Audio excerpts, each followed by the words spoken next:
প্রথমে ধন্যবাদ ও কৃতজ্ঞতা জানাচ্ছি হাজার বছরের শ্রেষ্ঠ বাঙালি জাতির জনক শেখ মুজিবুর রহমানের সুযোগ্য কন্যা, যার নেতৃত্বে বর্তমানে বাংলাদেশ বিশ্বে উন্নয়নের একটি রোল মডেল হিসেবে পরিচিত এবং যিনি তার লিডারশিপের কারণে আসলে আমরা দেখেছি যে বিশ্বের বড় বড় নেতাদের মাঝে তার স্থান করে নিতে পেরেছেন। সে আমাদের প্রাণপ্রিয় নেত্রী এবং প্রধানমন্ত্রী, মাননীয় প্রধানমন্ত্রী জননেত্রী শেখ হাসিনাকে। আমিও যেটা বলেছি যে আমি ছাত্রলীগের কর্মী ছিলাম না, শুধু ছোটোখাটো একটা নেতাও ছিলাম, হলের পোস্টেড ছিলাম। আর আমি বিভিন্ন প্রোগ্রামে গিয়েছি, আমি দেখেছি নেত্রীকে ঢাকা মেডিকেল যখন বার্ন ইউনিটে বিএনপির আন্দোলনের সময় যখন বিভিন্ন অকারেন্সগুলো ওঠে তখন তিনি গিয়েছেন। আমরা রাস্তার পাশে দাঁড়িয়েছি, তাকে দেখেছি গাড়ির কালো গ্লাস থেকে স্পষ্ট দেখতে পাইনি, টিভিতে দেখেছি।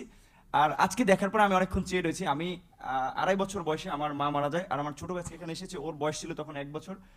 আমার মায়ের এটা আমি যতটুকু মনে করতে পারি, আমি সেটা খুঁজে পেয়েছিলাম আমার প্রাইমারির একজন শিক্ষিকার মধ্যে, আমি যেই প্রাইমারিতে পড়েছি।